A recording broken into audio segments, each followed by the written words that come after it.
मैं दावे के साथ कहता हूं बाहर से फंडिंग है, बाहर से फंडिंग है, बाहर से फंडिंग है।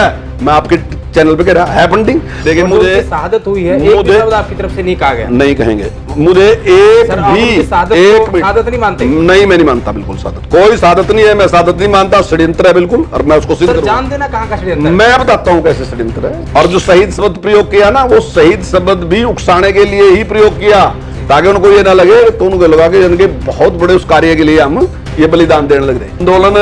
आंदोलन जाके राजस्थान में करो ना, जहां गड़बड़ है वहां क्यों नहीं करते आंदोलन? जहां किसी ने बाजरा खरीदा ही नहीं है, आंदोलन कहां कर रहे? जहां बाजरा खरीद लिया। आंदोलन कहां कर रहे? जहां सरसों खरीद ली। आंदोलन कहां कर रहे? जहां और फसलें, सूरजमुखी खरीद ली, मूंग खरीद ली, मक्की खरीद ली, सारा चीजें खरीद ली। कानून व्यवस्था बनाए रखना सरकार का, प्रशासन का काम है, लेकिन सर लोगों के, किसानों के सिर फोड़े जा रहे हैं, वो कहाँ की कानून व्यवस्था? और भी तो तरीके हैं सर। नहीं, इस तरह का आदेश दिया जाना कि आगे नहीं आनी चाहिए, जैसे सिर फोड़ दो इनके। जो एक पुलिस इंस्पेक्टर को ये कहने लग रहे हैं कि कौम का गद्दार है, तो मैं उनसे पूछना चाह रहा कि ये आंदोलन जो है किसानों का है, कौम का है? उसके घर पे जाके धरना दे रहे हैं, तो क्या इससे इसका पता नहीं चलता कि सोच क्या है इसके पीछे? सर कांग्रेस तो लगातार आप पर आरोप लगा रही है कि जो पेपर लीक होता है, इसके सीधे सीधे तार सरकार के बड़े नेताओं से जुड़े हैं। उनकी रजामंदी के अलावा या एचएससीसी के चेयरमैन के अलावा ये चीजें हो ही नहीं सकती। कोई भी सरकार आने वाले भविष्य में भी सारी फसल को 2022 तक आय दोगुनी होगी, ऐसा वादा था या नहीं? तो सर 21 में हम चल रहे, 22 तो आ गया। हाँ, ये हम कह रहे ये कर रहे। पहली कलम से गेस्ट टीचरों को पक्का करेंगे, हालांकि उनको पक्का नहीं किया गया, लेकिन उसकी व्यवस्था कर दी गई। लगातार वो अब भी अपनी मांग उठाते रहते समय समय पर कि जो भत्ते, जो 7-8 साल का एरियर था, वो भी देने की बात की है, लेकिन अब तक नहीं दिया गया। कानून व्यवस्था का इस प्रकार मजाक उड़ाने के बाद तब सरकार ने कोई एक्शन लिया नहीं? सरकार ने कोई एक्शन नहीं लिया आज तक। सरकार ने कहा एक्शन लिया? खट्टर साहब और आपकी सरकार जो है इस तरह के अधिकारियों को संरक्षण दे रही है, जानबूझकर इस तरह के आदेश दे रही है, किसानों पर लाठीचार्ज जो किया गया उसको गलत ठहरा रहे हैं। आपकी ही पार्टी के नेता है। मैं मानता हूं कि निर्णय सही है 100%। सरकार ने जो निर्णय लिया वो 100% में उसके समर्थन में हूँ। सरकार का सही निर्णय था कि 25,000 से ज्यादा जो पद हैं वो खाली पड़े हैं। वहीं अगर डब्बाली के विधायक की बात करें अमित साहब, उनकी तरफ से बात रखी गई कि बहुत सारे आपके स्कूल और कॉलेज ऐसे हैं जहाँ पे प्रिंसिपल नहीं है। रामविलास शर्मा जी ने जो वादा किया था, उन्हें रामविलास शर्मा जी ने जिस प्रकार से, हालांकि कोर्ट ने भी इनके अगेंस्ट फैसला दे रखा था, उसके बावजूद भी रामविलास जी ने प्रयास करके जिस वादे को पूरा किया वो अपने आप में बहुत ही बेमिसाल है। लेकिन एमएसपी कभी खत्म नहीं होगी सर। जब खत्म नहीं होगी तो फिर कानून बनाने में दिक्कत क्या है? आपकी आज हरियाणा में सहयोगी पार्टी है जननायक जनता पार्टी, उनके भी मैनिफेस्टो में तीसरा पॉइंट यही था कि एमएसपी पर कानून बनाया जाएगा। गुजर साहब, आप कह रहे हो आपकी पुलिस सक्षम है जांच करने में, वही हम गृह मंत्री विज साहब की बात करें, वो कह रहे हैं सक्षम नहीं है, इसकी जांच सीबीआई से करवाई जानी चाहिए। आप ही की सरकार के मंत्री है, गृह मंत्री कह रहे कि मैं किसान का बेटा हूं, खुद किसान हूं, वो मेरे से किसानों का दर्द देखा नहीं जाता। उन्होंने कहा कि मैंने प्रधानमंत्री नरेंद्र मोदी से बहुत बार किसानों के बारे में बताया, अमित शाह को बताया, अगर मुझे किसी भी पद का त्याग करना पड़ा तो मैं कर दूंगा। कर दो, कौन कर? करना चाहिए बिल्कुल त्याग। तो क्या देखा जाता है उनसे? उनसे ये देखा जाता है कि जो बीजेपी में लोग हैं वो किसान नहीं है। नमस्कार, बिंदास हरियाणा के खास कार्यक्रम सीधी बात सुरेंद्र नैन के साथ में आप सभी का स्वागत है। आज के हमारे खास मेहमान है कैबिनेट मंत्री कंवरपाल गुर्जर जी। सर बहुत बहुत स्वागत है आपका बिंदास हरियाणा पर। धन्यवाद सर। शिक्षा विभाग की हम बात करेंगे, उससे पहले फिलहाल का जो करंट मुद्दा किसान आंदोलन, लगातार जो है जब से करनाल में लाठीचार्ज हुआ है उसके बाद जो बयान आरोप प्रत्यारोप का दौर जारी है। यहाँ तक कि हरियाणा के जो है वो मुख्यमंत्री अपने मनोहर लाल खट्टर जी की बात करें या फिर पंजाब के मुख्यमंत्री की बात करें, उनके बीच भी वाद विवाद लगातार जारी है। वो कह रहे हैं कि ये पंजाब के लोग हैं, यहाँ वाले कह रहे हैं कि वो पंजाब के नहीं है। तो इस तरह का सर, जहां इस तरह की इनका समाधान निकलना चाहिए था, बीच का रास्ता निकलना चाहिए था, वो निकलने की बजाय ये जो बढ़ता जा रहा विवाद। लेकिन इस प्रकार की बयानबाजी पंजाब के माननीय मुख्यमंत्री जी ने की जी, तो मैं समझता हूँ वो ठीक नहीं थी जी। अब चाहे तो आंदोलनकारी के लिए जो बात उन्होंने कहा कि भाई हरियाणा सरकार ने जो किया, तो मैं समझता हूँ कोई भी मुख्यमंत्री है उसको यही करना होगा। कानून व्यवस्था को ठीक तरीके से चलाने के लिए हर मुख्यमंत्री को यही निर्णय लेना पड़ेगा, या जो अधिकारी हैं उनको भी यही निर्णय लेना पड़ेगा। आप ऐसे नहीं कर सकते कि नेशनल हाईवे को जाम कर दें, और अगर आप उसको जाम कर देंगे तो आप स्वयं विचार कर सकते हैं, अगर 1 घंटा भी जाम रहता है तो आप देख सकते हैं कितनी दूर तक लंबी लंबी लाइन है। और बहुत जरूरी काम वाले लोग भी हैं जिनका बहुत जरूरी काम है, किसी को कहीं जाना, किसी को कहीं जाना। अभी इसी घटना में ही है, एक महिला है जो प्रेग्नेंट थी, जिसको बच्चा होने वाला था, और उसको निकालने के लिए जिस प्रकार की परिस्थितियां हैं। अभी मुझे एक व्यक्ति मिला जिसका जिसने मुझे बताया कि किसी का टिकट था अमेरिका जाने का जी। और उसको 9 बजे उसकी फ्लाइट थी, लेकिन वो कहीं किसी भी तरीके से वहां तक पहुंच नहीं सका, उसका लाखों रुपए का नुकसान। तो ऐसी 2 घटनाओं की बात नहीं है, ऐसी कितनी सैकड़ों घटनाएं ऐसे लोगों की हैं। और जो लोग वहां सड़क पे जाम की वजह से फंसे, उनका बेचारों का रोल कुछ नहीं है, वो तो अपने घर से काम के लिए चले थे। अगर आप ऐसा करोगे तो ये बहुत ही गलत है। तो ऐसे में सरकार की जिम्मेदारी है कि कानून व्यवस्था को ठीक रख के उसको सुचारू रूप से चलाए, और उसके लिए अगर उसको बल प्रयोग करने की जरूरत पड़ेगी तो बल प्रयोग करना पड़ेगा। ठीक बात है, कानून व्यवस्था बनाए रखना सरकार का, प्रशासन का काम है, लेकिन सर लोगों के, किसानों के सिर फोड़े जा रहे हैं, वो कहाँ की कानून व्यवस्था? और भी तो तरीके हैं सर। नहीं, इस तरह का आदेश दिया जाना कि आगे नहीं आनी चाहिए, जैसे सिर फोड़ दो इनके, एक अधिकारी द्वारा। वो अधिकारी ने जिन शब्दों का प्रयोग किया उस पे माननीय मुख्यमंत्री जी ने भी कहा कि सब ठीक नहीं थे। जी, मैं भी मानता हूँ सब ठीक नहीं थे, अब किसी ने नहीं कहा कि सब ठीक थे, लेकिन जो कार्रवाई आपके ने सिर फोड़ना, तो कार्रवाई उसके अलावा मुझे चारा बताओ ना क्या था। जी। और जिन जो आंदोलनकारी हैं उनको सारे राइट स्वयं चाहिए, उनको अपने बोलने का राइट भी चाहिए, उन्हें प्रदर्शन करने का राइट भी चाहिए, उन्हें सारे राइट चाहिए। दूसरे व्यक्ति का कोई राइट नहीं है क्या? अब आप मंत्री की गाड़ी को घेर लोगे, उस पर पथराव कर दोगे, उस पर डंडे मार दोगे, आप उसको काम नहीं करने दोगे, अगर कोई पार्टी अपनी मीटिंग करना चाहो आप उसको मीटिंग नहीं करने दोगे, तो ये किसने राइट दिया? कहाँ है संविधान में लिखा हो? संविधान में दिखाओ ना कौन सी धारा है जिसमें आपको ये राइट दे दिया कि आपको ऐसा करने का राइट है। ये बिल्कुल गैर कानूनी नहीं है। अगर आपको तो कोई कुछ भी कह देगा तो आपको लगता है कि आपके अधिकार छीन लिए और आपके साथ अत्याचार कर दिया। मैं दावे के साथ कह रहा, जिस दिन से देश आजाद है इन 75 साल में कोई मुझे एक बार भी इस प्रकार की घटना दिखा दे, किसी भी सरकार ने पूरे देश की कोई भी सरकार ऐसी दिखा दो मुझे जिस सरकार ने इतना संयम का परिचय दिया हो जितना हरियाणा सरकार ने संयम का परिचय दिया। लेकिन अगर उसके बावजूद भी कोई करते हैं तो सरकार को सख्त एक्शन उठाना चाहिए, और मैं समझता हूं सख्त एक्शन उठाना सरकार की मर्जी नहीं, सरकार की जिम्मेदारी है उठाना चाहिए सरकार को। सर आप कह रहे हो सख्त एक्शन उठाना चाहिए, आप ही की पार्टी के वरिष्ठ नेता है और गवर्नर भी है सत्यपाल मलिक जी, चाहे उनकी बात करें या चौधरी वीरेंद्र सिंह की बात करें, पूर्व केंद्रीय मंत्री वरिष्ठ नेता आपकी पार्टी के, वो लगातार ये कह रहे हैं कि खट्टर साहब और आपकी सरकार जो है इस तरह के अधिकारियों को संरक्षण दे रही है, जानबूझकर इस तरह के आदेश दे रही है, किसानों पर लाठीचार्ज जो किया गया उसको गलत ठहरा रहे हैं। आपकी ही पार्टी के नेता है। नहीं, बिल्कुल, वो सत्यपाल मलिक जी गवर्नर हैं, महामहिम राज्यपाल हैं, और वो ऐसी जगह भी राज्यपाल रहे जहां उन्होंने शासन चलाना था, तो वो उस टाइम में बता देंगे उन्होंने किस प्रकार के उसमें उस टाइम किस प्रकार के निर्णय लिए। मैं मानता हूं कि निर्णय सही है 100%। सरकार ने जो निर्णय लिया वो 100% में उसके समर्थन में हूं, सरकार का सही निर्णय था। और राज्यपाल महोदय जिस प्रकार की बयानबाजी करने लग रहे, मैं समझता हूं कि भविष्य की राजनीति को देख के कर रहे। वो सोचते हैं कि अभी कुछ ही टाइम में उनका जो कार्यकाल है वो समाप्त होने वाला है, और कार्यकाल समाप्त होने के बाद वो दोबारा राजनीति में सक्रिय होना चाहते हैं। भारतीय जनता पार्टी ने एक ऐसा नियम बना दिया कि 70 साल के बाद जो चुनाव की राजनीति है वो नहीं करेगा, राजनीति करेगा लेकिन चुनाव की राजनीति नहीं करेगा। और मैं समझता हूं कि मलिक साहब की सेहत तो बहुत अच्छी है भगवान की दया से, लेकिन उम्र शायद 70 से ऊपर निकलेगी, तो अब वो सोच के इस प्रकार की बयानबाजी उन्होंने शुरू कर दी। पर मेरा महामहिम से निवेदन एक ही है कि अगर इस प्रकार की बयानबाजी करनी, ऐसा ही करना, तो उस पद से इस्तीफा देके वो सीधे सीधे आंदोलन के समर्थन में या आंदोलन का नेतृत्व करने के लिए आए। बहुत अनुभवी व्यक्ति हैं, तो यहाँ अगर आएंगे तो उनके उस अनुभव का लाभ निश्चित तौर से आंदोलन को भी मिलेगा और सरकार को भी मिलेगा अगर ऐसा व्यक्ति वहां से आएगा। लेकिन उस पद पे बैठ के इस प्रकार की बयानबाजी ना करें, फील्ड में आए और वो भी। लेकिन सर वो तो कह रहे कि मैं किसान का बेटा हूं, खुद किसान हूं, वो मेरे से किसानों का दर्द देखा नहीं जाता। उन्होंने कहा कि मैंने प्रधानमंत्री नरेंद्र मोदी से बहुत बार किसानों के बारे में बताया, अमित शाह को बताया, तो अगर मुझे किसी भी पद का त्याग करना पड़ा तो मैं कर दूंगा। कर दो, कौन कह रहा है? करना चाहिए बिल्कुल त्याग। तो क्या देखा जाता है उनसे ये देखा जाता है कि जो बीजेपी में लोग हैं वो किसान नहीं है, तो उनका जिस प्रकार से गिराव करते हैं, जिस प्रकार से दुर्व्यवहार करते हैं, वो कौन है? वो किसान नहीं है। मतलब किसान वही है जो दुर्व्यवहार करने वाले हैं। जो अंदर संवेदनाएं हैं वो केवल उनके लिए है जो दुर्व्यवहार कर रहे हैं। जिनके साथ दुर्व्यवहार कर रहे हैं उनके लिए कोई मन में कुछ भी नहीं है। जिसकी गाड़ी तोड़ देंगे उसके लिए कुछ नहीं, रोड को जाम कर देंगे उसके लिए कुछ नहीं, जो बीच में फंस गए उनके बारे में कैसे गवर्नर साहब ने फैसला कर दिया वो किसान नहीं है जो सड़क पे चल रहे। इसका मतलब किसान सड़क पे चलता ही नहीं है, वो भी तो किसान ही होगा। जिस महिला का जो प्रेग्नेंट है, जिसमें बच्चा होने वाला, उसका कैसे फैसला कर दिया कि वो किसान नहीं थी? तो सारी बातें जो अत्याचार कर रहे हैं वो किसान नहीं है, लेकिन जो अत्याचार करने वाले हैं, जुल्म करने वाले, वो सारे उनको किसान दिख रहे हैं। सर तो किसानों की तरफ से आरोप लगाया जाता है कि हमें जानबूझकर उकसाया जाता है, छेड़ा जाता है। हम शांतिप्रिय ढंग से अपना प्रदर्शन करते हैं, लेकिन जानबूझकर हमें उकसाया जाता है। किसने उकसाया दिया? सर हम तो बैठक कर रहे हैं वहां। अगर 200 आदमी बैठ के पार्टी के मीटिंग लग रहे तो उकसाना कहां गए उनको? तो मतलब संविधान में तो 15-20 किलोमीटर दूर थे आपसे। नहीं, क्या संविधान ने राइट दिया उनको कि वो अपनी मीटिंग कर सके? उनकी बात छोड़ो, तो मेरे साथ आ जाओ। मैं अभी तेजली स्टेडियम में जो बच्चे खिलाड़ी थे उनका उसमें कार्यक्रम में गया था, और ये भी तो विरोध करने के लिए वहां गए। मैंने स्वयं पुलिस से कहा कि ठीक है, इस साइड से नहीं जाते, कहेंगे टकराव करना, मैं दूसरी साइड से चले जाता हूँ। मैं 3 किलोमीटर दूसरी साइड से घूम गया, लेकिन ये दौड़ के फिर भी उसके बावजूद भी चले गए सामने। तो वहां क्या करने गए थे? अभी हमारा पूर्वांचल प्रकोष्ठ का एक कार्यक्रम था, हमने कहा किसान विरोध की बात आई कि भाई ऐसे ऐसे जो आंदोलनकारी हैं वो विरोध कर रहे हैं आपका।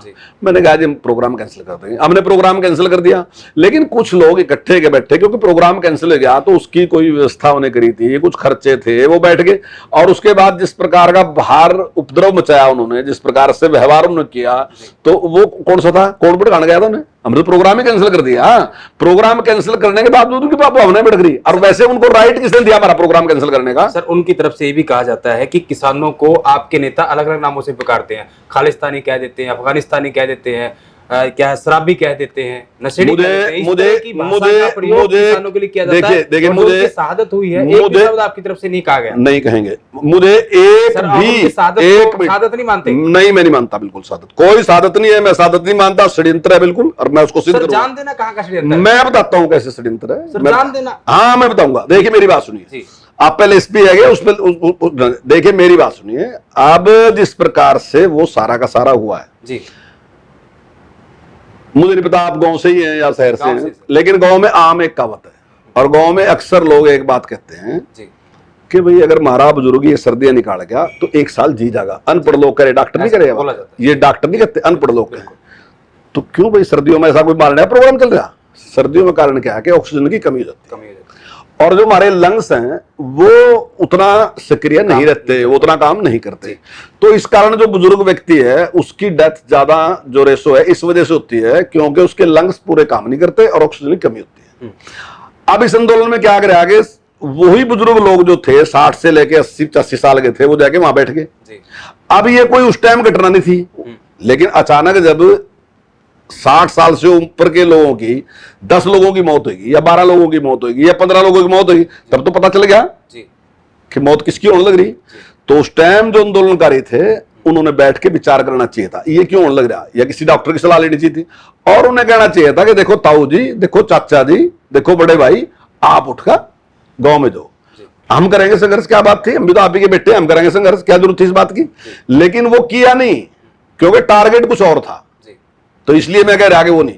और जो शहीद शब्द प्रयोग किया ना, वो शहीद शब्द भी उकसाने के लिए ही प्रयोग किया, ताकि उनको ये ना लगे, तो उनको लगा कि उनके बहुत बड़े उस कार्य के लिए हम ये बलिदान देने लग रहे। ये ऐसे पहले भी हुआ, तो जब इस पे तराज उठे, और आज भी मैं मानता हूं कि ये केवल कौन भड़का रहा है सर, कौन षड्यंत्र कर रहा है? नहीं, देखिए इनके नेता ही है। और जो आपने बात कही मेरे से, कही खालिस्तानी की बात कही, फलाने की बात कही, मैं उस पर भी जवाब दे दूं, क्योंकि वो आपका निकल जाएगा बहस से। मुझे कहीं एक जगह ये बताओ जहां उन्होंने खालिस्तानी कहा, जिस लीडर ने कहा उस लीडर का नाम बताओ कि किसने इनको खालिस्तानी कहा है जी, किसने इनको अफगानिस्तानी कहा। लेकिन लोगों ने ये जरूर कहा कि पीछे इसमें चाइना का हाथ है। तो मतलब पीछे उसमें कृषि मंत्री अपने जेपी दलाल साहब ने बात कही कि इनको बाहर से फंडिंग हो रही है। बिल्कुल नहीं, इस तरह के लोग मैं दावे के साथ कहता हूं बाहर से फंडिंग है, बाहर से फंडिंग है, बाहर से फंडिंग है। मैं आपके चैनल पे कह रहा है फंडिंग। आप तो आंदोलनकारियों को ठहरा रहे 9 महीने में आप सारी व्यवस्थाएं उनके लिए कर रहे, आप मकान बना रहे, आप एसी दे रहे, आप सब कुछ सुविधाएं दे रहे। 9 महीने कौन व्यक्ति खड़ा सकता है बिठाएगा भैया? मुझे कोई एक आंदोलन तो बता दो। एक तरफ आप कह रहे हो वो किसान नहीं है, दूसरी तरफ मुख्यमंत्री साहब कह रहे हैं कि हम उनको सुविधाएं दे रहे हैं, लाइट दे रहे हैं। मैंने कभी नहीं कहा, मैंने आज तक नहीं कहा कि वो किसान नहीं है। आपकी पार्टी के बहुत सारे नेता कहते हैं। मैं नहीं कहता, वो कहते हैं कि असली किसान गांव में है। इस टाइम मेरे बात कर, मैं आपसे एक बात कर रहा, मैं ये नहीं कह रहा कि किसान नहीं है जी। लेकिन किसान कांग्रेस में भी है, किसान बीजेपी में भी है, किसान जेजेपी में भी है, किसान लोकदल में भी है, किसान सपा में भी है, किसान बसपा, सारी पार्टी में किसान है।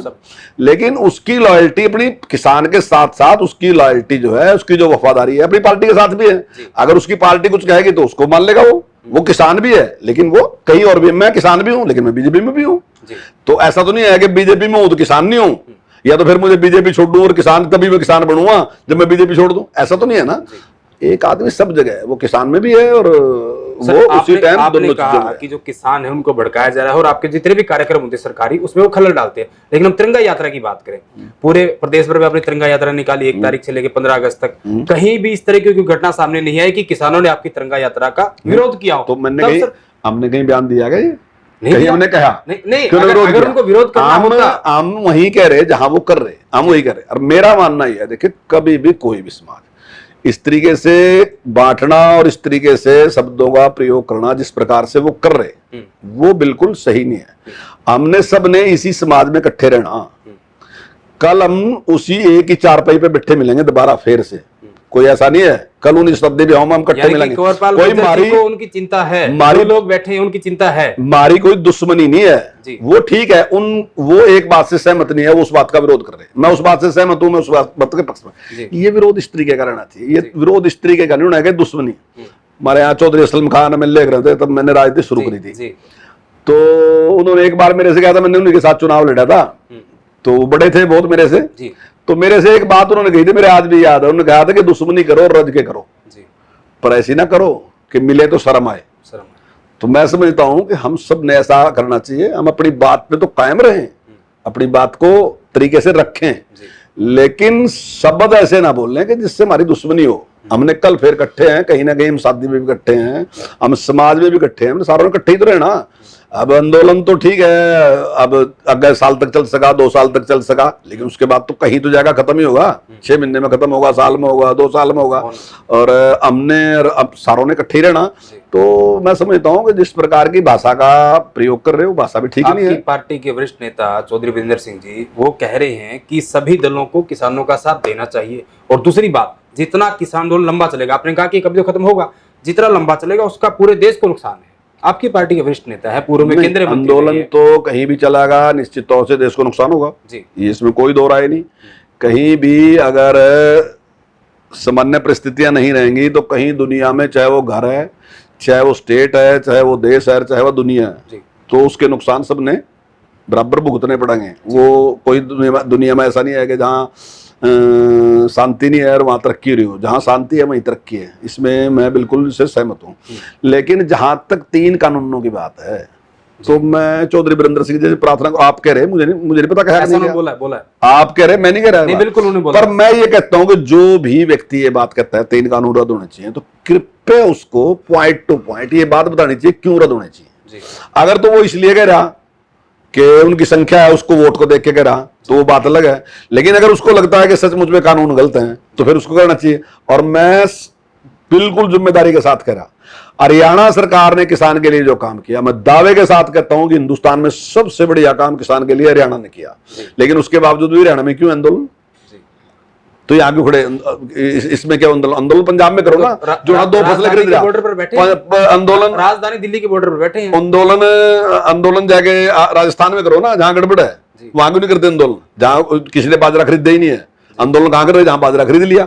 आंदोलन कहां कर रहे? जहां सरसों खरीद ली। आंदोलन कहां कर रहे? जहां और फसलें, सूरजमुखी खरीद ली, मूंग खरीद ली, मक्की खरीद ली, सारा चीजें खरीद ली। जहां 9 फसलें खरीद रही वहां आंदोलन है, और जहां 2 के सोया कुछ भी नहीं खरीद रहे वहां कोई आंदोलन नहीं है। सर उनको आप आंदोलन का मौका ना दीजिए ना, बहुत लंबा समय हो गया, बातचीत कर लेनी चाहिए। यहाँ तक कि प्रधानमंत्री नरेंद्र मोदी जी खुद कह चुके हैं कि वो हमसे एक फोन कॉल की दूरी पे हैं। सर वो दिल्ली भी वही है और प्रधानमंत्री का आवास भी वही है, आखिर क्यों गतिरोध? बुला क्यों नहीं लिया जाता उनको? 11-12 दौर की बातचीत हुई, अब बीच में लटक रही। आपने खुद माना कि जितना लंबा चलेगा आंदोलन उसका नुकसान पूरे देश को है, विकास रुकता है, तमाम सारी चीजें, बहुत सारे लोगों को समस्या होती है, दुविधाएं होती है, लेकिन सर क्यों नहीं इसका समाधान कर देते?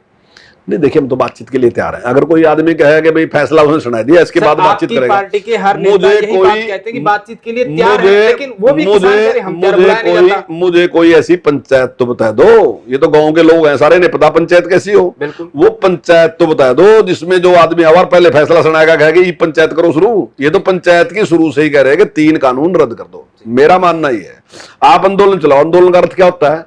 समाज को जागृत करना होता है। आंदोलन का अर्थ सड़क रोकना आंदोलन नहीं होता, किसी की कार तोड़ना आंदोलन नहीं होता। आंदोलन होता है कि समाज को जगाओ कि देखो भाई थारे खिलाफ ही है क्या। तो इसमें 2 वो हैं कि मालिक कौन है? जनता है। तो इन्हें जनता के पास जाना चाहिए, जनता को बताना चाहिए कि देखिए भाई सरकार ने 3 कानून बनाए, थारे हित में नहीं है। इनको समझाना चाहिए कि पॉइंट टू पॉइंट भी ये ऐसे ऐसे कानून है, इसलिए तुम्हारे हित में नहीं है। सरकार को भी एक मौका देना चाहिए, सरकार जनता के सामने जाएगी। सरकार भी सरकार भी नहीं, सुनो तो ना जी, सरकार भी उसी जनता के सामने जाएगी। मालिक कौन है? जनता है सरकार बनाने वाली। तो मालिक के सामने तो जान दो। ये तो काले डंडे लिए खड़े, तो मालिक के सामने जाने नहीं देते। जब मालिक के सामने हम जाने लगते हैं तो ये कहते हैं हम तो विरोध करेंगे। क्यों? अरे मालिक के सामने हमने भी खड़े होने दो, मालिक के सामने आप भी खड़े दो। आप अपनी बात कहो मालिक से, हम अपनी बात कहेंगे मालिक से। मालिक फैसला कर देगा कि भाई कौन गलत है कौन सही है, वो सरकार उसकी बनावेगा। अगर ये सही है तो सरकार ही नहीं बन जाएगी, अगली बार ये कानून बदल दियो, कौन रोक रहा है इनको। 3 कानूनों के अलावा किसान लगातार एमएसपी पर कानून बनाने की बात भी करते हैं। आपके बड़े बड़े पार्टी के नेताओं से कहा गया है उनकी तरफ से कि एमएसपी कभी खत्म नहीं होगी। सर जब खत्म नहीं होगी तो फिर कानून बनाने में दिक्कत क्या है? 2014 का जो आपका घोषणा पत्र था बीजेपी का, उसमें ये बात थी कि एमएसपी पे जो कानून बनाया जाएगा। आपकी आज हरियाणा में सहयोगी पार्टी है जननायक जनता पार्टी, उनके भी मैनिफेस्टो में तीसरा पॉइंट यही था कि एमएसपी पर कानून बनाया जाएगा।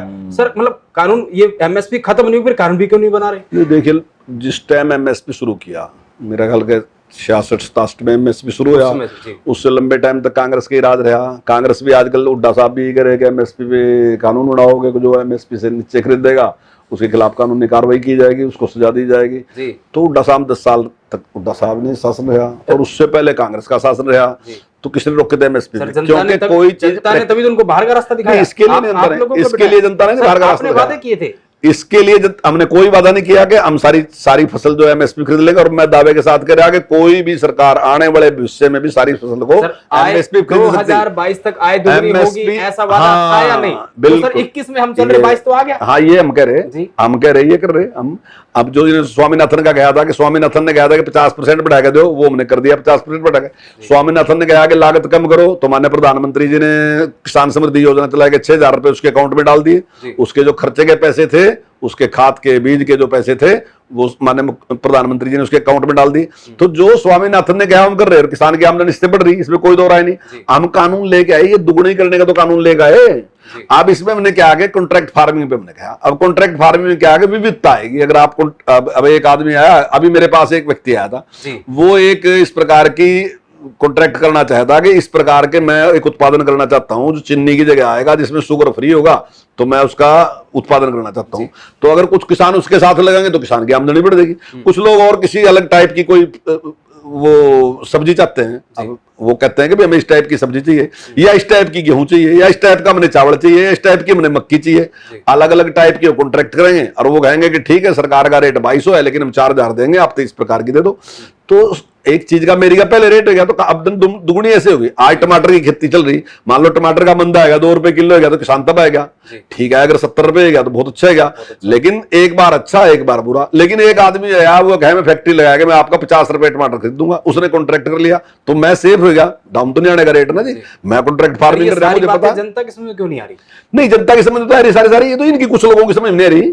जो लोग कह रहे, जो एक पुलिस इंस्पेक्टर को ये कहने लग रहे कि कौम का गद्दार है, तो मैं उनसे पूछना चाह रहा कि ये आंदोलन जो है किसानों का है कौम का है? उसके घर पे जाके धरना दे रहे, तो क्या इससे इसका पता नहीं चलता कि सोच क्या है इसके पीछे? उसके बाद मुझे एक किसी आदमी का नाम बताओ जिसने उसकी आलोचना करी, या तो किसान क्यों करे बहिष्कार?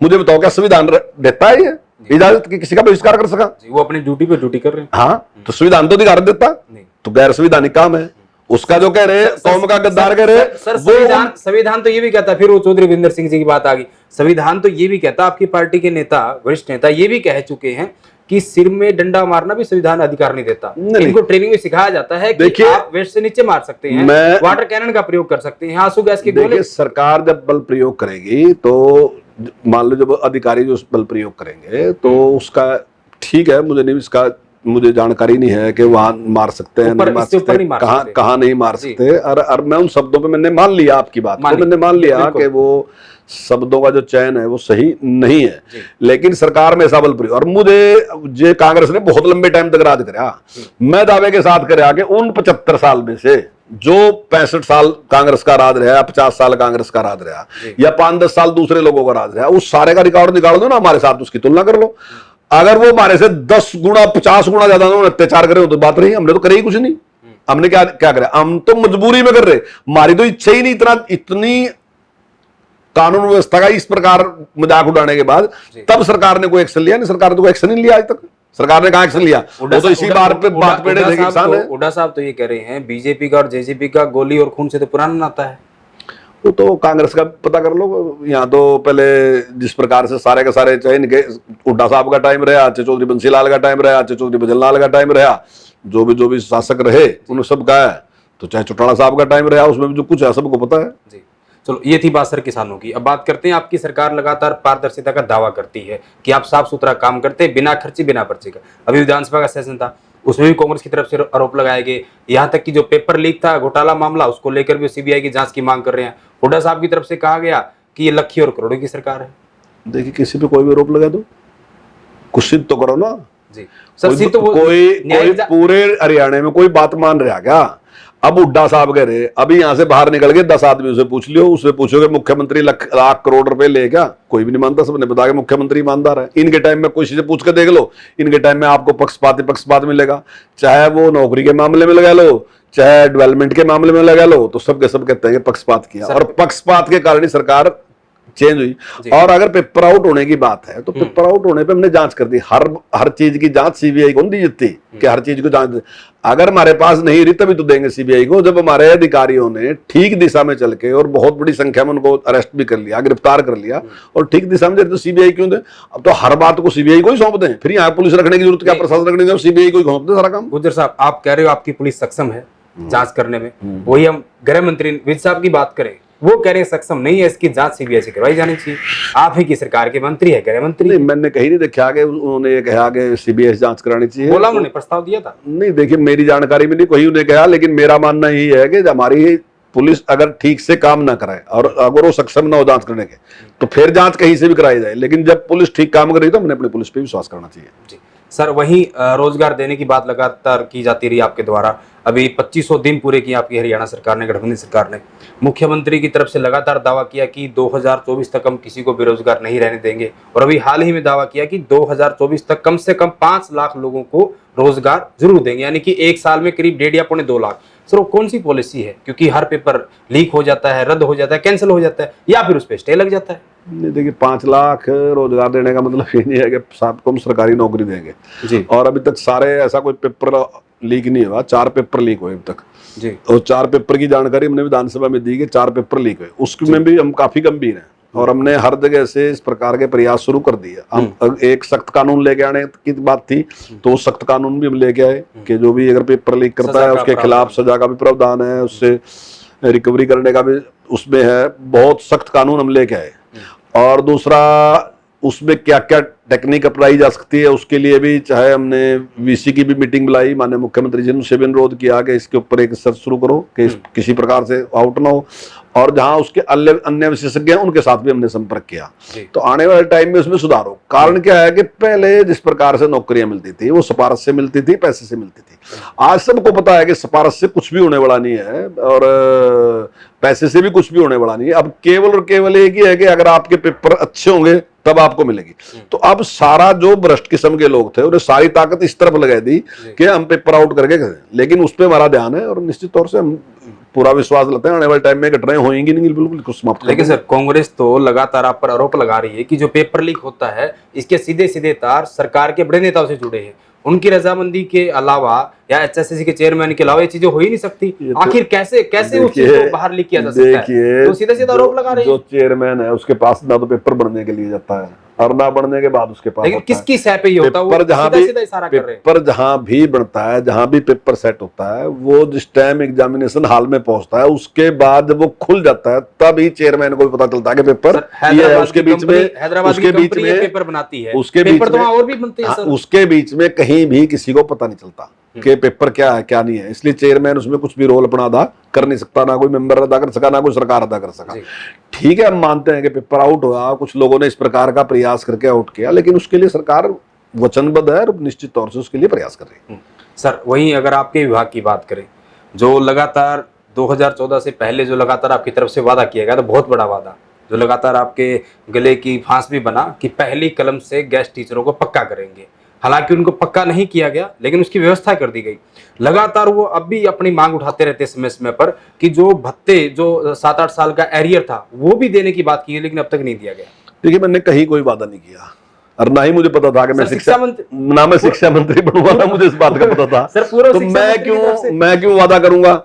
तो ये बात बिल्कुल मतलब इसमें कोई सच्चाई है नहीं बिल्कुल भी। हाँ, रामविलास शर्मा जी ने जो वादा किया था, उन्हें रामविलास शर्मा जी ने जिस प्रकार से, हालांकि कोर्ट ने भी इनके अगेंस्ट फैसला दे रखा था, उसके बावजूद भी रामविलास जी ने प्रयास करके जिस वादे को पूरा किया वो अपने आप में बहुत ही बेमिसाल है। लेकिन सर बहुत अच्छा आपकी तरफ से घोषणा की गई थी कि समान काम समान वेतन हम दे रहे हैं, नहीं, वो भी उनको नहीं मिल रहा। मैंने कहीं भी समान काम समान वेतन की बात मैंने कभी नहीं कही। ये बात कि मैंने कहीं ऐसी बात कही गेस्ट टीचर लगातार ऐसा दावा करते हैं, आपके वो छापे पोस्टर लेके घूमते हैं। पोस्टर छापना अलग है, वो क्लिप दिखा दे जहां मैं बोल रहा आजकल तो सारी चीजें गेल गेल वीडियो वायरल हो जा, और आजकल तो ये हमें कोई ज्ञापन देने भी आवा ना और हमारे साथ बातचीत करा उसको भी रिकॉर्ड कर लें, फोटो साथ के साथ कर लेते हैं। आजकल तो ऐसा फैशन है कि किसी से कुछ ही बात करो और वही थोड़ी देर में वायरल है। तो दिखा दे पोस्टर तो कुछ भी लिख दो, अब वो तो आपके पैसे हैं, आपका ही कागज है, आपकी मशीन है, आप कुछ ही छप्पर लगा दो उसमें क्या था। सर अभी 5 तारीख को शिक्षक दिवस है, तो ये तमाम हम मुद्दों पे जो बातचीत कर रहे हैं, जो गेस्ट टीचर उनकी तरफ से लगातार एक आह्वान भी किया गया है कि वो 5 सितंबर को जो है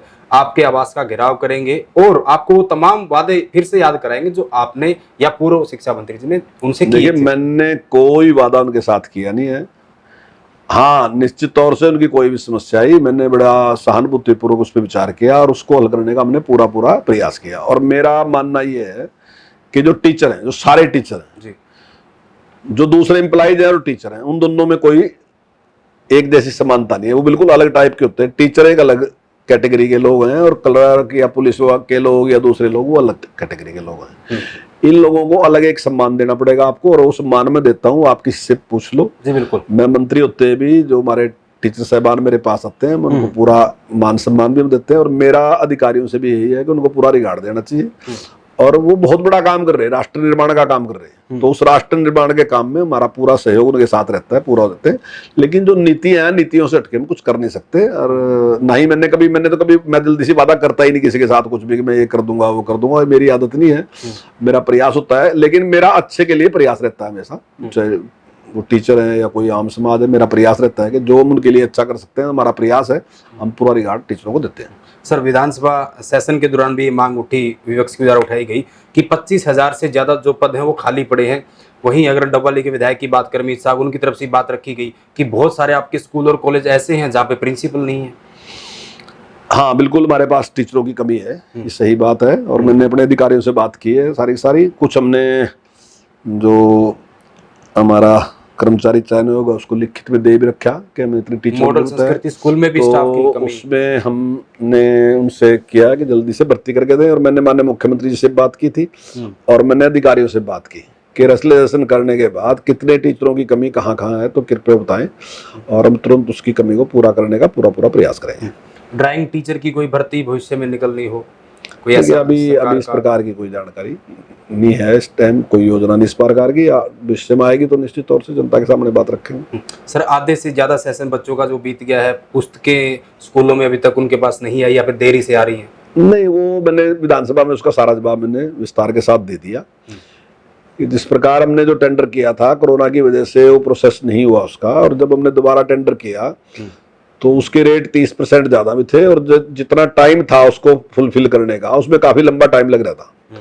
तो उसके बाद हाई परचेज पावर कमेटी ने जो था वो निर्णय लिया कि बजाय इनको पुस्तकें देने के, अगर हम इनके अकाउंट में पैसे डाल दें तो ये पुरानी किताबें ही आपस में एक्सचेंज कर लेंगे, या अगर खरीदनी पड़ेंगी तो खरीद भी लेंगे। और बड़ी क्लास की जो 8वीं क्लास है, इससे ऊपर की जो क्लासें हैं, तो वो तो पुस्तकें आम रूटीन में मिली जाती हैं, तो उनके अकाउंट में मैंने पैसे डालने का काम किया। जो छोटी क्लासें थी उनके 250 और जो बड़ी क्लासें थी उनके 400 रुपये मैंने उनके अकाउंट में डाल दिए। और पिछली बार भी 9 लाख से ज्यादा बच्चों ने जो किताबें थी वो एक्सचेंज किया था जी। अब की बार हमारे टीचर भी लगे हैं, तो मुझे उम्मीद है कि लगभग 60-70%, वैसे मैं तो 80% की सोच रहा है कि 80% लोग जो हैं, जो विद्यार्थी हैं वो एक्सचेंज कर लेंगे पुस्तकें। वैसे भी ऑनलाइन भी एजुकेशन दी जा रही है, तो ये सारा कुछ किया जा रहा है। वो मैंने सारा विधानसभा में विस्तार के साथ जवाब दिया था। सर जो आपकी नई तबादला नीति जो शिक्षकों का तबादला होता है, उसमें गेस्ट टीचरों की तरफ से या दूसरे टीचरों की तरफ से इस तरह का आरोप लगाया जाता है कि हमारे साथ सरकार भेदभाव करती है तबादला करने में, कि उनको पहले प्राथमिकता नहीं जाती या फिर जो पद बच जाएंगे फिर उनको तबादला उनका किया जाएगा, इस तरह की। देखिए, ये तो कोर्ट का ही आदेश है। कोर्ट ने ये बात कही कि जो परमानेंट है पहले आप उनका करो, और उसके बाद जो आपके पास गेस्ट है उसके बाद करो। सर अभी अब उसका हम कैसे वो करें? पूरी प्रदेश की जनता के साथ साथ अगर हम जगाधरी की बात करें, आपके विधानसभा क्षेत्र की बात करें, तो वहाँ के जो आपके हल्के के लोग हैं उनकी आपसे उम्मीद थोड़ी सी ज्यादा रहती है। तो कंवरपाल गुर्जर जी का कोई ऐसा ड्रीम प्रोजेक्ट, क्योंकि आपका दूसरा कार्यकाल चल रहा है, जो आपने अपने जगाधरी में किया हो, या ऐसी कोई आगे की प्लानिंग रोड मैप हो कि मुझे ये चीज करनी है? देखिए जो बड़े काम थे वो हमने सारे सारे पिछले प्लान में पूरे लगभग कर लिए, या अगर वो कुछ मंजूर हैं, अगर कुछ उनमें से कुछ अधूरे रह भी गए तो लगभग पूरे करने वाले। चाहे वहाँ पुल बनाने की बात थी, चाहे वहाँ कॉलेज बनाने की बात थी, ITI बनाने की बात थी, तहसील बनाने की बात थी, सब डिवीजन बनाने की बात थी, ब्लॉक बनाने की बात थी, या इसमें जो बिजली में है उसके लिए सब स्टेशन बनाने की बात थी, वो सारे काम हमने पिछली बार में लगभग पूरे कर लिए। अगर कुछ हैं ऐसे जिन पे काम चल रहा तो वो भी लगभग कंप्लीट होने वाले की स्थिति में। वहाँ के लोगों ने कुछ इस तरह की जो है सूचनाएं दी, अपनी बातें रखी कि जब भी बारिश होती है तो जगाधरी यमुनानगर जो वो पूरा तालाब का रूप लेता है, जो सड़कें हैं वो नदियां बन जाती है, बहुत पानी भर जाता है, जल भराव है। उसमें उसकी एक तो समस्या ये है जो जल पुरानी समस्या है नहीं, पुरानी समस्या से तो क्या मैं नहीं बचूंगा कि पुरानी समस्या फिर मैं किस वास्ते बनाया, वही तो मैं किस लिए बनाया, फिर मैं इसीलिए तो बनाया कि समस्या का समाधान। हाँ। कहीं भी ऐसी स्थिति नहीं है जहाँ 2 घंटे से पानी ज्यादा रुकता हो। तो जब बारिश बरसेगी ना जी, अब एक ट्रेंड ऐसा आया कि हमने वाल टू वाल जगह को पक्का कर दिया, पानी नीचे कहीं जता नहीं है, तो इसलिए वो पानी का भराव होता है। जगाधरी में कहीं भी मुश्किल से कोई ऐसी जगह होगी जहाँ पानी 2 घंटे ज्यादा हो, 2 घंटे ज्यादा कहीं पानी रुकता नहीं है, क्योंकि अगर हजारों गुना पानी एकदम गिरेगा तो स्वाभाविक है कि इकट्ठा होगा। और हमारा प्रयास है, एक जगह पे ऐसा जरूर है वहां थोड़ा सा एक समस्या रही कि जहां नाला था, पानी घुस गया था, जहां रिपोर्ट दिखाई थी, वो देखिए लोग बाल्टियों से पानी निकाल रहे घरों के अंदर। अब की बार कहीं नहीं ऐसा यार, बहुत पहली बात है ये हुआ था। वो बारिश बहुत ज्यादा हुई थी, 600 mm बारिश मेरे ख्याल से हुई थी, मेरे ध्यान नहीं है एग्जैक्ट, तो 600 mm बारिश हुई थी, कुछ ही घंटे में गई थी, मेरे ध्यान है। इतने पानी में सारे शहर में उस टाइम घूमना था, बहुत बड़ी समस्या उस टाइम आएगी थी। और नालों की क्वेश्चन थी, ऐसे में तो खैर देखो अगर इतनी बारिश एकदम होगी तो कहीं भी कुछ भी हो सकता है, कोई बात नहीं। लेकिन एक जो हमारे यहाँ रामलीला भवन है, इससे लेके और आगे जो नाला जाता है उसमें थोड़ी हमारी समस्या है, क्योंकि उसके ऊपर लोगों ने मकान बना लिए या बिल्डिंग बना ली और पाइप है, उसमें थोड़ी में प्रॉब्लम आती है। लेकिन लगभग हमने बाकी सारे ठीक से कर दिए। हमारा प्रयास है कि वो भी किसी प्रकार से ठीक हो जाए। पानी भराव की समस्या है लेकिन इतनी नहीं है जितनी कही गई आपसे। बिल्कुल। तो ये थे शिक्षा मंत्री चौधरी कंवरपाल गुर्जर जी, जिन्होंने बड़ी बेबाकी से तमाम जो है सवालों का वो जवाब दिया। आपको हमारी खास बातचीत कैसी लगी, कमेंट के माध्यम से आप हमें बता सकते हैं। अगली बार किसी और शिक्षक से आपकी कराएंगे मुलाकात, तब तक के लिए नमस्कार।